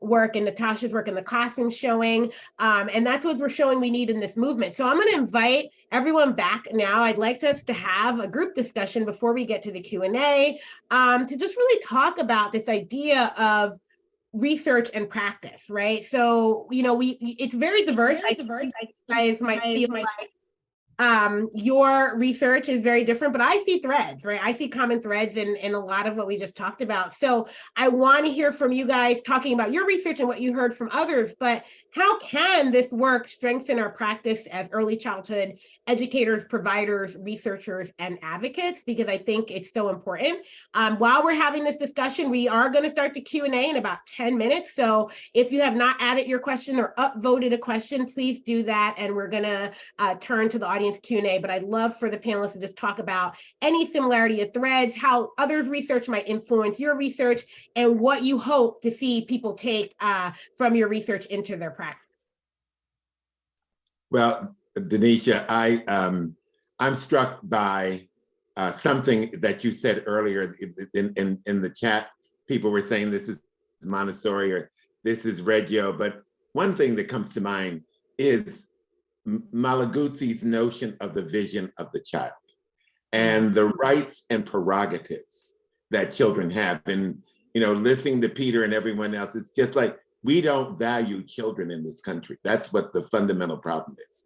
And if you're a child of color, you're not thought to have the rights and prerogatives that privileged children have. And when we think about microaggression, and we think about how people, you know, when Jennifer, that Black children have to earn the right to play, and then when they get to play, it is not that great in the first place. You understand what we set up for children to do is not real play. And the day is so structured. So it really goes back to, I think one of the threads is valuing children, seeing children, as Malaguzzi said, as capable, competent, and resourceful. And if we start with that premise, then we offer children the best that there is. But children are getting what is called a sharecropper education. I think I note that in my chapter. Yeah, absolutely. And thank you for bringing in Maurice Malaguzzi and his work, because that vision of children is super important, right? Do you see children as capable, as you know, ability to solve their own problems, as thoughtful, as engaging, as passionate? You know, yesterday I said my question to the group was, why don't we trust children, right? I feel like we don't trust children. We don't trust that children actually want to learn, and children are born hardwired, as I think the evolutionary work that Peter has looked at, that they're curious and they want to know things and they want to experience things. And that's just everyone, right? That's all mammals, people, humans. We are curious about this life, and we so much desire to want to know it, but we don't trust that children will learn if we don't structure every minute of the learning.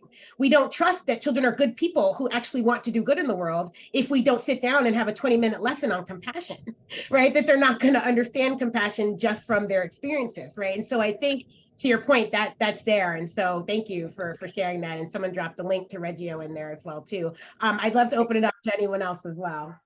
I was particularly touched, both by what Peter was talking about around just, mental health and how when you really take away people's capacity, it really impacts a lot of how they experience the world. But I also want to just raise up, the work that Natacha and Jennifer did, right? Because I was like, I want to be in Natacha's class. I felt like a little bit of that was how I learned a little bit. When I was younger, actually, I was born in Texas, and we actually went from Texas to Nigeria for a few years. And I literally remember what Natacha and what Jennifer described in the classroom is really, and what Peter even talked about, is that the multi-age, there was like the classroom, but the outside was your classroom. Like everything was your classroom. Everybody was your teacher. You were everybody's students. That level of I call it village sort of learning and teaching was very much present, right? So for me, what I just loved about what Natacha sort of was doing in her classroom is that she herself was letting it be, but she was doing amazing teaching. We probably don't see that as teaching in our traditional lens, but to be able to just witness that sort of brilliance happening, and her being able to trust the words and the experiences and the thought and thinking of her students, I think speaks to her own courage, but also speaks to her say, you know what, I could actually let go, right? Because this issue that we're talking about is about power. Really, like if you think about it, classrooms, and I think, Peter, your point exactly as well, is that this whole thing is about how much can I maintain power in all spheres against children, and in some instances against, educators and those who run the spaces. So to me, this whole thing is really a version of white supremacy, always being replicated in so many different ways.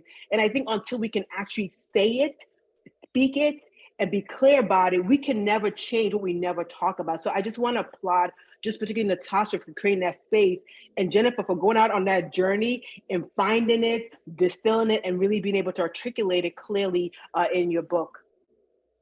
Yeah, Thank you so I wholeheartedly agree. Please talk a little bit more about that, Natacha. The question I had for you earlier that I do want to come back to was, why do you believe some children are segregated by experience, right? Because you've been teaching for a long time. You obviously recognize this. I know in the book you talk about your own educational experiences as an immigrant in different countries, and seeing how people who look like you did not always receive the same type of education you received in other spaces, and how that came into the work that you're doing. So just from your standpoint, knowing teachers and all the, the pressures that teachers are facing, why do you think some of us kind of resort back to this denial of agency to children? And one of the things too, I think, and Jennifer mentions this in the book, they say they'll earn it one day. Some of you might say, well, what's wrong with that? They never get it.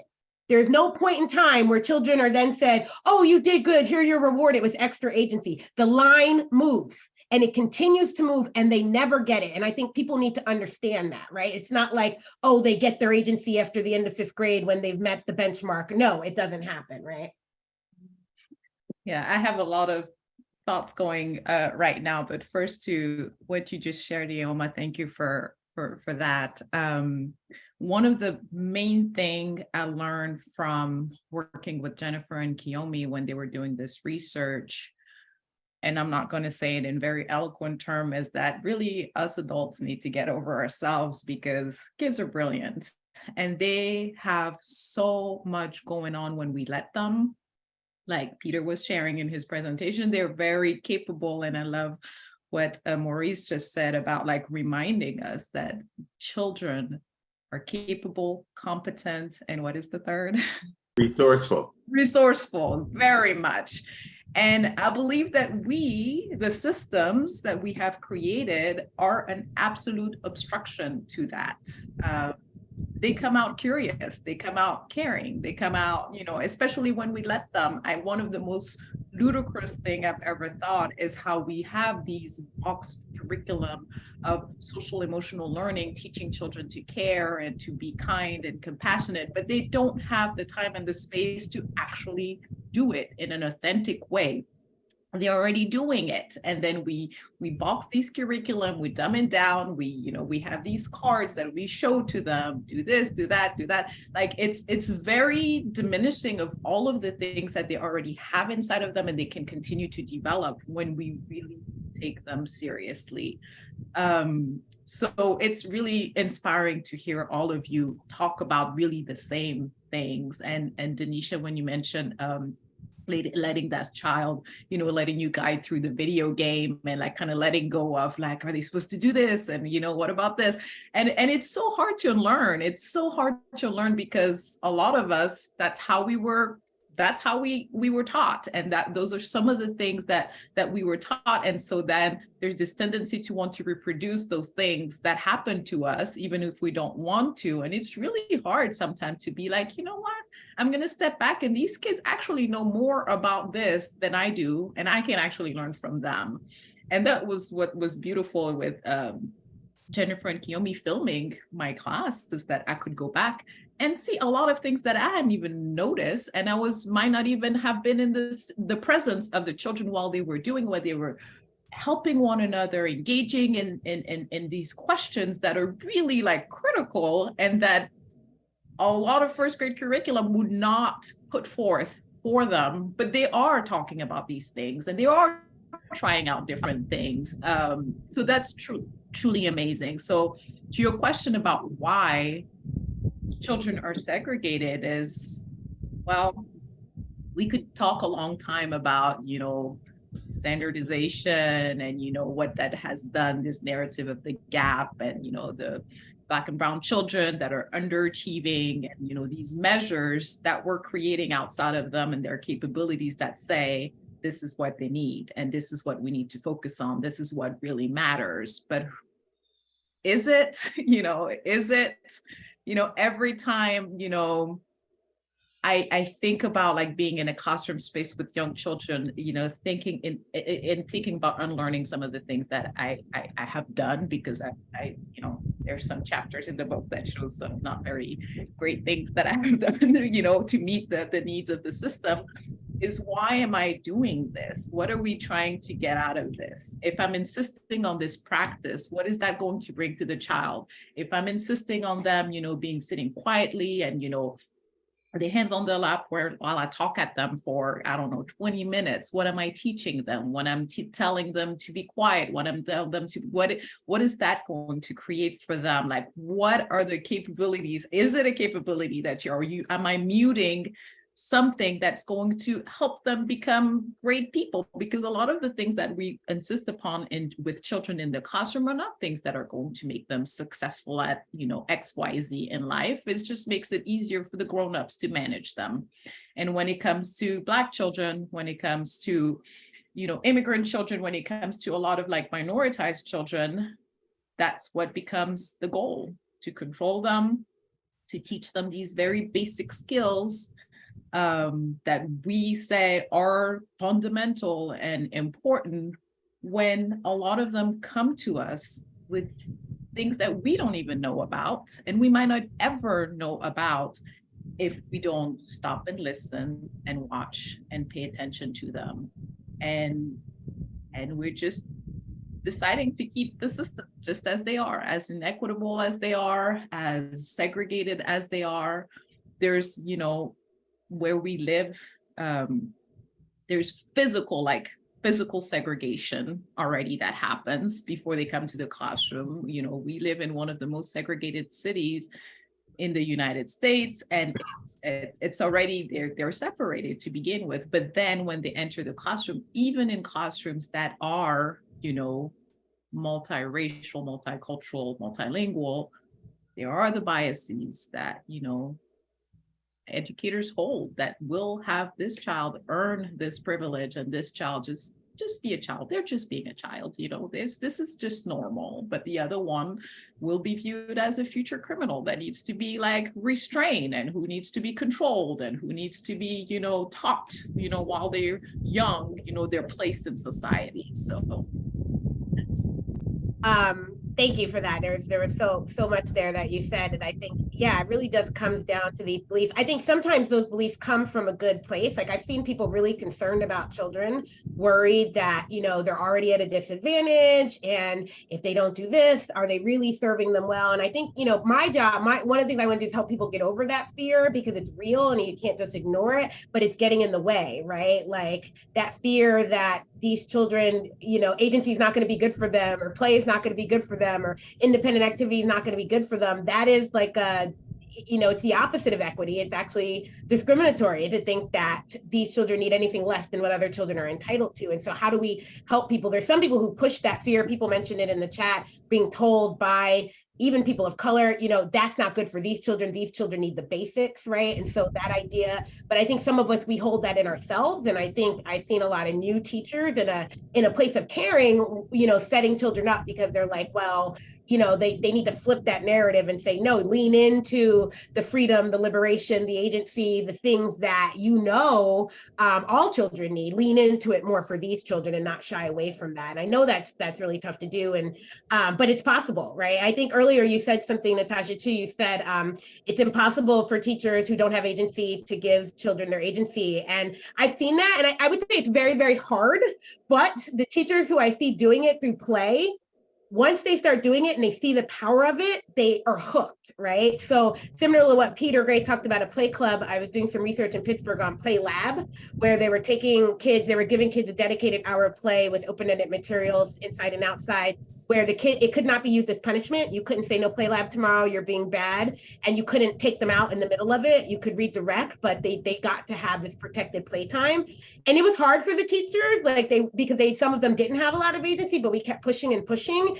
And then like it's a reciprocal relationship. When you are able to give children a little bit of agency, you get some of your back. And so I want to see teachers lean into that more, because the more you make space for that, the more you're going to start questioning. You also said while I was tending to the needs of the system, right? That's what you're being asked to do, is tend to the needs of the system and not the child. And the more you tend to the needs of the child, the less likely you are to tend to the needs of the system. So it gives you, I think giving children agency gives you the feeling that you can then take your agency too, right? Because it's almost like infectious, right? Like once you start seeing it happen, you're not going to go back to the old way. Once you see the power of play and you see what children can do in play, you're going to give them more play, because you're like, this is amazing, right? And so I think there's something there that I'd love for people to talk about more. I do want to get into some of the questions, and this is open for anyone, but there's a lot of questions about teachers. So one of them said, if you were to dream up a rubric for evaluating educators, what would you emphasize in that rubric? And I think Jennifer, you ended on that, or someone ended on how we evaluate teachers is so problematic, and they can't do this work. So that question's got the most votes. But there's also a question about how we strengthen ourselves as teachers and caregivers, right? To inspire us and other people around this idea of this agency around children as full human beings. So I kind of wanted to group those together and open it up to see who might be interested in taking a stab at that. Well, I can try. So one of the things I was thinking about as everyone was talking, especially when Peter was talking, is that it seems like children generally, like all of these happening, all of this loss of creativity, and not loss of creativity because I think people are so creative, but the ability to do this as a young child in a schooling institution has definitely decreased for everyone.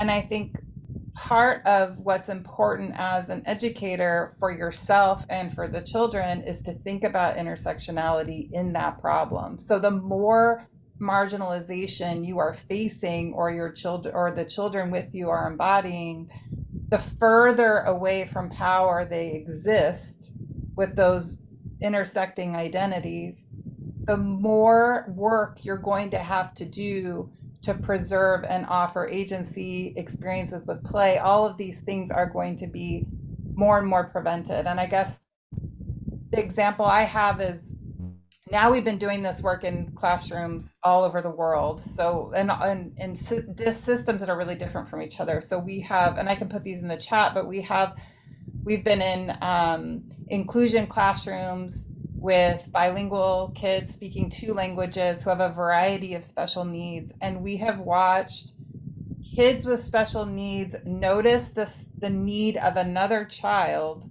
and have the space and time and agency to initiate helping out that child. And the feeling of being able to help and to be helped is often denied children with disabilities. So, and then you add children of color with disabilities, and then you add gender to that, and you add size. You have a really big kid with disabilities who happens to be a Black boy.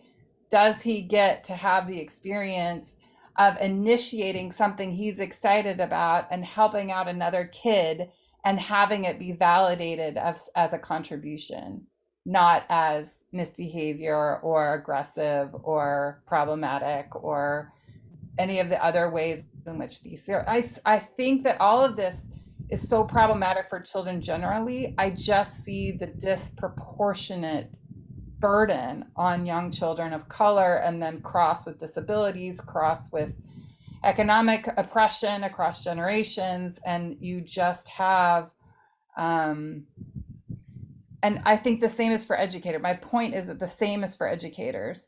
So knowing that you are also being marginalized in very similar ways, the same ways the children are, part of the advocacy is for both. And I think sometimes I see educators constantly advocating for kids, but like, we can only offer if we don't have a sense of agency, or we don't have a sense of how we're being marginalized. Like, it's hard then to like be able to say, no, our evaluation should not take place before the lesson plan. We should write up what we did in the lesson and how we followed children's interests and what we introduced and how that project went over time. Like it's not a moment for 10 minutes, it's over 2 weeks or whatever. Like the way that we can advocate, I think, I've seen it shift a lot. That's great. I love that. And thank you for sharing. I've thought a lot about how we could think about centering teachers as not where we're just giving knowledge, but we're documenting how knowledge develops in the classroom, right? Like that is our role, is to like see what children are learning and how they're learning it and document that more than feeling it's just us to give it to them and then assess whether they remember it. Like that's just the low hanging fruit of education, right? There's so much more depth to the work that teachers can be doing, right? And really, and then those teachers who have those environments, usually through open-ended play, they become very more observant and documentation of what they're doing and seeing and thinking deeply about children's work, right? Engagement, because now they have that space, right? And so I hear you saying teachers have to advocate for that space to do that, right? So that they can have it, as well as advocating for children to have it, right? Like children need the space, and so do teachers. And I thank you for mentioning special needs. There's been a question popping up about agency around children who have extra needs. And I think that was a really good example of that. We want to see children with special needs, neurodivergent children. They need, I mean, all children need it, right? But they, again, are typically marginalized for not having a, for being neurodivergent. They need the opportunities to show their capabilities, because most people deny them that they have any, right? Anytime we think that you are not on what we call typical, right, then we think you lack all sorts of capabilities, and they need that as well too. And I think that was a really good example of that.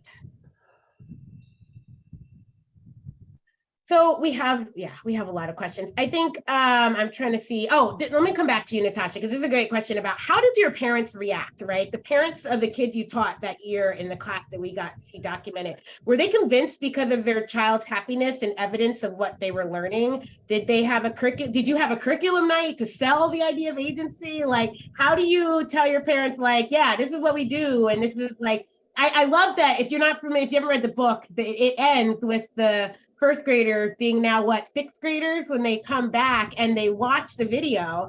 And I love it. They talk about how they were so different then. That one girl says, man, we were so good then. Like, we were such good kids because they felt so different as who they are, but they got to come back and talk about how different schooling was when they left their classroom.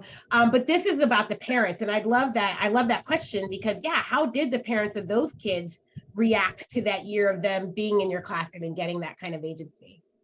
That's a great question. The thing is, with agentic spaces, you really get to know your students at a very deep level, their interests, their aspiration, what they're curious about, their stories. And I don't know a parent who does not enjoy listening to all of the things that their children like really at a deep level. I remember one of my children's first parent-teacher conference in kindergarten was, the teacher showed me like their reading level. It was like all of these, like this data.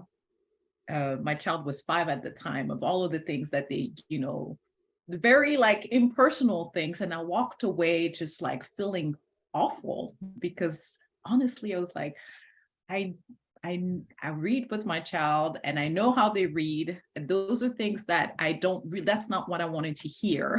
I wanted to hear like more about like interest. What are they good at? What are they like, I know them at a personal level, but what we did a lot at parent-teacher conferences with is share, like have an exchange between the kids, the parents and myself, some of the things I noticed, and we have these conversations. Oh my goodness, yes, I saw that. Oh, they do that in the classroom too. And then like just that actually supported more agentic opportunities, because then I had the perspective from the parents, and then we have the perspective for the classroom. And I always welcome my parents to come whenever they wanted into the classroom and just join in if they wanted to, because this is the help, the extra hands, the extra attention, the extra everything, or just to sit back if that's what they felt comfortable with. So the fact that this was something that was really open, I did not have like an open, night about agency, but I feel like the families felt like they could come anytime and ask questions, whether it's in the morning at dismissal or just pop in during the day to just see what is happening. I think sorry, Natacha, remember you would like have you would tell the parents, hey, everybody's interested in bones. Like, and somebody found animal bones in the field behind their house and brought them in, and you would be like, hey, everybody's into this. And then you would find out the parents who could do that, and they would come in and do stuff. Yeah, the parent who's a jeweler who brought in a bunch of like and different types of rocks, and like so the parents were part of the process in a way. And also they were part of the research process because they got to see the films of their children and respond to the practices. And there was a short film that a lot of parents particularly responded to very positively, is the idea of the classroom not just being a space where the adult is able to help, but being a community where we all rely on one another, you know. And I think that goes back to what Jen was saying earlier about agency doesn't mean you do whatever you want, whenever you want, and you're just this autonomous person who just follows their needs, but it's also this sense of we are in a community, we have liberties, but also we learn that other people have needs. And in this process, of course, it's not something that happens on day one, but in the process of like taking ownership of your space and your time, you also feel responsible for others, and you're more attuned to what other people need. Like, you know, when you're working on a worksheet by yourself and you have 10 more minutes to finish this, and you only the focus is like what you are working on as an individual versus, hey, we have this question that we're trying to solve. This person is really good at doing this, and I can go to them to help me, or I can also notice someone who's having a question about something else, and I am competent and capable of doing it. So there is this sense of really like a community, a true community of learners, but not just a community of learners, a community of just like people that care about one another. And parents love that. They love that at school is not just about learning my ABCs and how to be good at taking a test and you know, memorizing things, and just like the competitiveness of, you know, I'm this great student, but being a great student means I'm helpful, I'm caring, I rely on others, I'll help others, and I can influence like my space.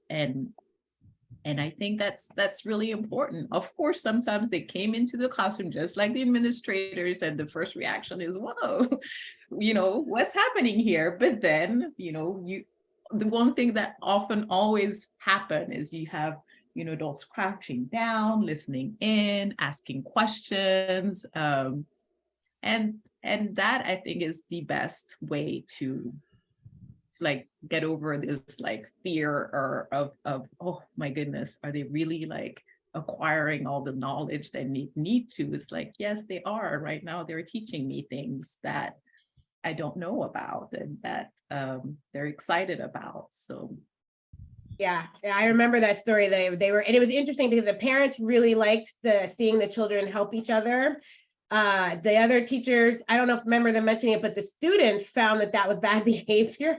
And I think about how often children help each other, and how some children get in trouble for that, right? Like they might be doing something that's helping a friend, and the teacher might just be punishing them for that. And so, and again, if they're Black and brown, they're more likely to get punished for something like that. And so I think that is super important. And so I wish we could keep going. I wish we had more time, but we are right there. And I have a few things that I want to say, but I just want to thank you all so much. And really, I'm going to invite you all back. I want to do a follow-up webinar. I've talked with Maurice about this. I know we'd love to do a webinar just on the book, get Iheoma and some of the other contributors back, Jennifer, Natacha, and whoever else is involved. I know you're doing this amazing agency work, and it's not just this one book and its study, and it's ongoing. I'd love to have you back too. And Peter, we always welcome you to come and share your work as well too. So be on the lookout. I'll be sending you emails and trying to schedule those webinars, and hope that we can bring you all back. But just thank you all so much for joining us. So as we conclude our 5th annual Summer Institute, I want to take a moment to remind you about the DEY advocacy campaign. If you have not already, please read and endorse our campaign statement. The link is in the chat. The statement describes the problem that many early childhood educators and their caregivers face when asked to do things that are not based in child development. The time has come for the early childhood education and care profession to resist harmful practices and policies that do not support the whole child. We know how to care for children, and though we can always learn more from each other, and as our discussion today has demonstrated, we do learn more. We do not need policymakers and corporate reformers forcing us to abandon our principles of child development in the false pursuit of academic rigor and college and career readiness. So please join us, endorse the campaign, and sign up to learn more about our next steps. Well, I hope you found these past 3 days engaging, inspiring, and worthwhile. I want to thank DEY co-founders Nancy Carlson-Page and Diane Levin, DEY board members Blakely Bundy and Geraldine Bywater, and my awesome staff, our Director of Communications and Outreach, Keisha Reed, and our project coordinator, Zoe Kim. I also want to thank Felicia and Jiro of Jiro Studios for their amazing tech support and video services. I also want to thank our graphic designer, Jasmine Malik, who made the beautiful graphics that we use for each day. I want to send a special thank you to all of our funders and sponsors who allow us to offer this institute at no cost to attendees and provide a generous honorarium to our panelists. If you are interested in sponsoring the DEY Summer Institute, please send me an email at denishajones@dey.org. And lastly, I want to thank each of our 2023 Summer Institute guests, Dr. Valora Washington, Jessica Crowdy, Linnea Westerlin, Monica Weedle-Lubinsky, Leslie Priscilla, Mr. Chaz, Lalenia Garcia, Kisa Marks, Cassandra Santos, Teacher Tom, DEY Founding National Advisory Board member Maurice Sykes, Dr. Iheoma Iruka, Jennifer Keys-Adair, Natacha Jones, and Peter Gray. And thank you all for attending, and have a great night.